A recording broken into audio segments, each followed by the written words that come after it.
Everyone, मैं शिवम द्विवेदी स्वागत करता हूं मैं आप सभी का अपनी इस क्लास में। आज की इस क्लास में हम आपको आक्सीकरण अपचयन अपक्रिया के बारे में कुछ जानकारी देने वाले हैं।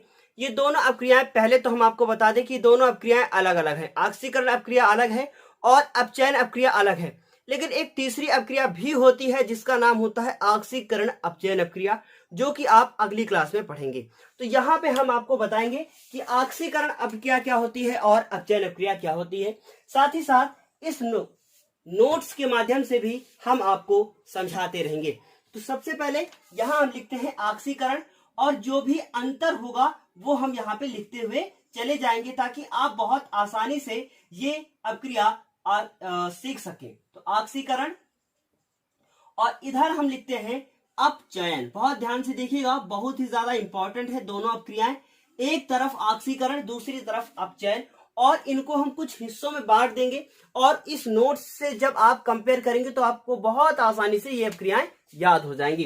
तो आक्सीकरण अपक्रिया देख रहे हैं आप, यहाँ पे लिखा है वह अपक्रिया जिसमें किसी परमाणु, अणु या आयन से इलेक्ट्रॉन निकलते हैं आक्सीकरण अपक्रिया कहलाती है।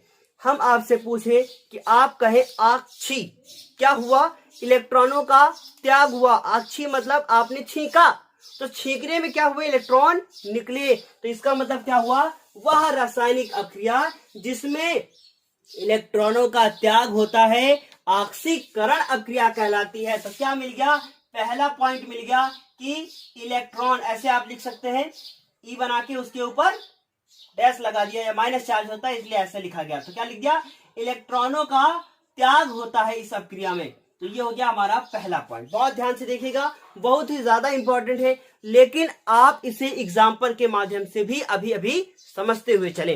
तो हमने यहाँ पे क्या लिख रखा है? लिख रखा है वह रासायनिक अपक्रिया जिसमें किसी परमाणु, अणु या आयन से इलेक्ट्रॉनों का त्याग होता है। तो मान लिया हमने कह दिया कि ये Na मेरा क्या है? ये मेरा एक तत्व है, तो इसे हम परमाणु भी कह सकते हैं। ये हमारा एक परमाणु है और इससे इलेक्ट्रॉनों का त्याग होगा। तो कैसे होगा? बहुत ध्यान से देखिएगा। इस Na के पास कितने इलेक्ट्रॉन है? अभी अगर आपसे कहा जाए कि इसका परमाणु क्रमांक कितना है, तो आप कहेंगे इसका परमाणु क्रमांक 11 है। इसका मतलब इसका इलेक्ट्रॉनिक विन्यास कितना होगा? 2,8,1। 2,8,1 इलेक्ट्रॉनिक विन्यास क्या होता है? इसका मतलब पहली कक्षा में 2 इलेक्ट्रॉन, दूसरी में 8 और लास्ट वाली कक्षा में 1 इलेक्ट्रॉन उपस्थित है। इस प्रकार हम कह सकते हैं कि इलेक्ट्रॉन ने क्या किया? इलेक्ट्रॉन का त्याग हुआ। किसने त्याग कर दिया? सोडियम ने। कितने इलेक्ट्रॉनों का त्याग करेगा? 1 इलेक्ट्रॉन का त्याग करेगा। तो Na से क्या बन जाएगा? Na से बन जाएगा Na+1। इसने कितने इलेक्ट्रॉनों का त्याग किया? 1 इलेक्ट्रॉन का। तो प्लस लगा के क्या लिख दिया गया? 1 इलेक्ट्रॉन। अब इसका इलेक्ट्रॉनिक विन्यास कितना हो गया है? 2,8 हो गया है। सबको ये बात समझ में आ गई होगी। बहुत ही सिंपल है। क्या कह दिया कि वह रासायनिक अपक्रिया जिसमें कोई परमाणु, अणु या आयन 1 इलेक्ट्रॉन या 1 से अधिक इलेक्ट्रॉनों का त्याग करता है, तो वह रासायनिक अपक्रिया क्या कहलाती है? आक्सीकरण अपक्रिया कहलाती है। ये तो हो गया पहला पॉइंट। अब इसका दूसरा पॉइंट क्या है? दूसरा पॉइंट यह है कि इसमें ऑक्सीजन का योग होता है। जैसे ये पहला एग्जांपल लिखा, इसी प्रकार आप यहाँ पे दूसरा एग्जांपल देख सकते हैं कि Ca के पास कितने इलेक्ट्रॉन हैं? Ca के पास 20 इलेक्ट्रॉन होते हैं, 20 परमाणु क्रमांक होता है। तो अपने वो 2 इलेक्ट्रॉनों का त्याग कर देता है। तो कैसे लिख दिया गया कि Ca से क्या बना? Ca से बना Ca+2, और इसने कितने इलेक्ट्रॉनों का त्याग किया? 2 इलेक्ट्रॉनों का त्याग किया। ये बहुत आसान है, इसे कैसे समझेंगे? अब उसके बाद देखेंगे हम लोग। इलेक्ट्रॉनों का त्याग हो चुका है। इसका अगला पॉइंट क्या है? इसका अगला पॉइंट है इस अभिक्रिया में किसी पदार्थ से ऑक्सीजन का योग तथा हाइड्रोजन का वियोग होता है। तो याद रखिएगा, ऑक्सीकरण अभिक्रिया में ऑक्सीजन का योग और हाइड्रोजन का वियोग होता है। ऐसा आपसे बहुविकल्पी क्वेश्चन में भी पूछा जा सकता है। तो क्या होगा? हम लोग लिखेंगे किसका योग होगा? ऑक्सीजन का योग। तो हम लोग लिखेंगे यहाँ पे ऑक्सीजन का योग होगा। और किसका वियोग होगा? वियोग होगा हमारा हाइड्रोजन का। बस यही कुछ पॉइंट है इसके, और बहुत सारे भी हैं, लेकिन आप उसको अभी ना सीखे तो ही बेहतर है, वरना ये बहुत बड़ी अक्रिया हो जाएगी, आपको समझने में भी समस्या होगी। आपके हाई स्कूल की लेवल के लिए या आपको बेसिक समझने के लिए इतना ही पर्याप्त है। तो इस तरीके से आपने देखा कि यहाँ पे क्या लिखा हुआ है, एग्जाम्पल थर्ड वाला लिखा है Mg, और Mg बहुत ध्यान से देखिएगा, ये Mg क्या करता है, ऑक्सीजन के साथ रिएक्शन करता है और क्या बनाता है MgO। Mg कितना, एक, इधर भी एक, लेकिन ऑक्सीजन कितना है, 2, तो हमको इसको 2 से गुणा करना पड़ेगा और यहाँ पे 2 लगाना पड़ेगा। इस तरीके की रिएक्शंस भी आपने पिछली क्लास में सीखी है। तो इस तरह से क्या हुआ कि ऑक्सीकरण क्रिया यहाँ पे समाप्त होती है। बस एक पॉइंट, ऑक्सीजन का योग और हाइड्रोजन का वियोग और साथ ही साथ इलेक्ट्रॉन का त्याग, इतना ही करना है आपको यहाँ पे ऑक्सीकरण क्रिया में। अब हम बात करते हैं अपचयन अभिक्रिया की, तो सेम इसी का अपोजिट हो जाएगा। हम लोग लिखेंगे वह अभिक्रिया जिसमें कोई परमाणु, यहाँ पे आप देख रहे हैं, वह अभिक्रिया जिसमें कोई परमाणु क्या करता है, आयन और अणु इलेक्ट्रॉनों को ग्रहण करता है। अभिक्रिया क्या कहलाती है, अपचयन अभिक्रिया कहलाती है। बहुत ज्यादा इंपॉर्टेंट है ये दोनों आपके 10th क्लास के पेपर में जरूर पूछी जाती हैं या कोई बहुविकल्पी क्वेश्चन आपसे पूछा जा सकता है।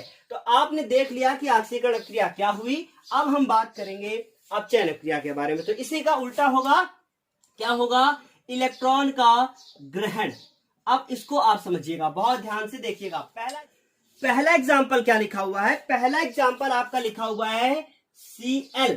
अब बताइए Cl के पास कितने इलेक्ट्रॉन है, 2, 8, 7। कैसे लिख दिया हमने, क्योंकि Cl का परमाणु क्रमांक कितना होता है, 17। तो पहली कक्षा में 2, दूसरे में 8 और अगली कक्षा में 7। अब Cl से बहुत ध्यान से देखिएगा, Cl से Cl-1 बनने के लिए आखिर क्या चाहिए। आपको पता है कि Cl के पास कितने इलेक्ट्रॉन है, 17, और Cl-1 के पास कितने इलेक्ट्रॉन है। बहुत ध्यान से देखिएगा, Cl-1, इसका मतलब क्या हुआ कि इसने एक इलेक्ट्रॉन और ले लिया है कहीं से, और इसने अगर एक इलेक्ट्रॉन ले लिया है तो इसका मतलब क्या हुआ कि इसके पास 2, 8, 8 कितने इलेक्ट्रॉन हो गए हैं, 2, 8, 8। इसके पास कितने थे, 17, और इसके पास कितने हैं, 18। अब इधर 17 इधर 18, तो आपको क्या करना है, आपको बैलेंस करना है। तो एक इलेक्ट्रॉन किधर जोड़ देंगे, एक इलेक्ट्रॉन इधर हम लोग जोड़ देंगे। तो इस तरीके से क्या हुआ कि Cl और Cl-1 बनने में एक इलेक्ट्रॉन का ग्रहण किया।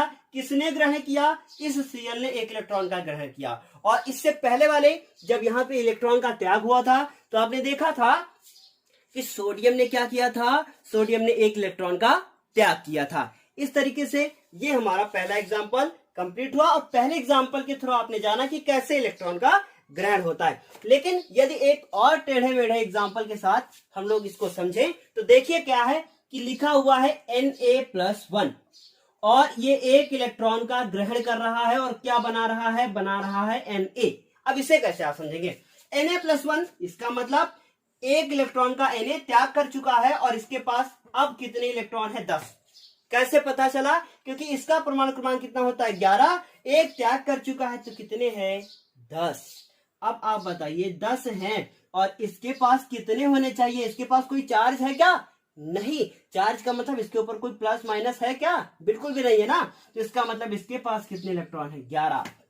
तो इसके पास 10, इसके पास 11, तो 10 और 11 क्या बराबर है, बिल्कुल बराबर नहीं। इसीलिए इसमें एक इलेक्ट्रॉन हम लोगों को जोड़ना पड़ेगा। इस तरीके से दूसरा एग्जाम्पल भी क्या हुआ, कंप्लीट हुआ। उम्मीद है ये आपको समझ में आ रहा होगा। इसी का अपोजिट अगर बात करें तो हम लोग लिखेंगे इसमें ऑक्सीजन का क्या होता है। आपको वहां सब लिखा हुआ दिख रहा होगा, लेकिन हम फिर भी आपको समझाते हैं। ऑक्सीजन का वियोग और हाइड्रोजन का योग होता है। अगर इसे भी एग्जाम्पल के रूप में समझे तो आप इसका थर्ड वाला एग्जाम्पल देखिएगा। क्या हुआ कि Zn और ZnO, क्या लिखा हुआ है, ZnO लिखा है। ये जिंक ऑक्साइड है। ये जिंक ऑक्साइड जब कार्बन से रिएक्शन करता है, किससे करता है, कार्बन से। तो जब जिंक ऑक्साइड कार्बन से रिएक्ट करता है तो क्या बना देता है जिंक धातु, और प्लस क्या बन जाता है, CO। ये क्या है, ये है कार्बन मोनोऑक्साइड, जो कि गाड़ियों के पीछे धुएं के रूप में निकलती है। इतना उम्मीद है जरूर समझ में आया होगा, और स्क्रीनशॉट लेने की फिलहाल तो आवश्यकता नहीं है, क्योंकि डिस्क्रिप्शन बॉक्स में आपको PDF नोट्स पहले से ही तैयार करके मिल जाएगा। तो अभी आप जाके डिस्क्रिप्शन बॉक्स में लिंक पे क्लिक करें और वहां से आप आराम से नोट्स को देख सकते हैं। अब हम आपको इस नोट्स के बारे में थोड़ी सी जानकारी दे देते हैं।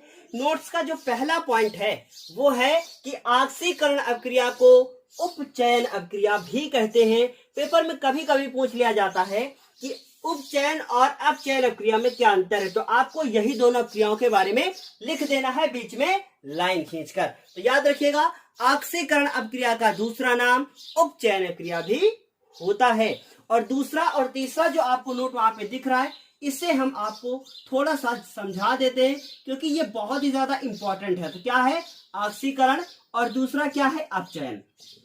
अब आपको यहाँ पे बोर्ड पे दिख रहा है, क्या दिख रहा है कि लिखा हुआ है आक्सीकरण अपक्रिया में इलेक्ट्रॉन त्याग करने वाले पदार्थ को क्या कहते हैं, अपचायक पदार्थ बोलते हैं।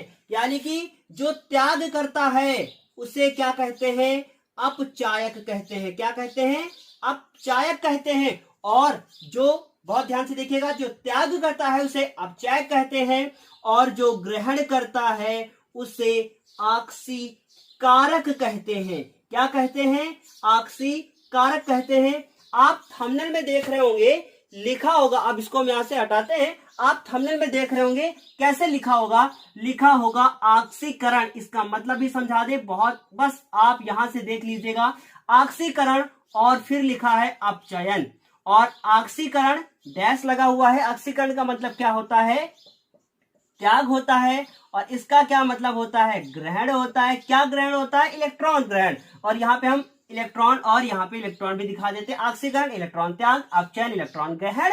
और साथ ही साथ बस 2 मिनट की क्लास और है, क्या है, आक्सीकरण इलेक्ट्रॉन त्याग, अपचयन इलेक्ट्रॉन ग्रहण। और आक्सीकरण करने वाले पदार्थ को अपचायक पदार्थ क्या कहते हैं, क्या कहते हैं, अपचायक पदार्थ। और उसके बाद अपचयन इलेक्ट्रॉन ग्रहण और इसको कहते हैं आक्सीकारक पदार्थ। तो इसको आप नोट के तौर में और लिख लीजिएगा, ये आपके लिए इंपॉर्टेंट है। तो इस तरीके से आज की क्लास को हम यहीं पे समाप्त करेंगे। और यदि आपको वीडियो समझ में आया है तो कृपया लाइक और कमेंट करना बिल्कुल भी न भूलें। क्या हुआ कि आक्सीकरण इलेक्ट्रॉन का त्याग हुआ और अपचायक पदार्थ, अपचयन इलेक्ट्रॉन ग्रहण, आक्सीकारक पदार्थ। इस तरीके से क्लास यहीं पे समाप्त होती है। मैंने जो आपसे कहा है वो लाइक और कमेंट करना बिल्कुल भी ना भूलें यदि आपको क्लास अच्छी लगी है। फिर अगली क्लास में हम आपसे मिलेंगे रेडॉक्स अपक्रिया के साथ, और वो अपक्रिया आपको तभी समझ में आएगी जब इसको आप अच्छे से पढ़ेंगे। आज की क्लास के लिए धन्यवाद।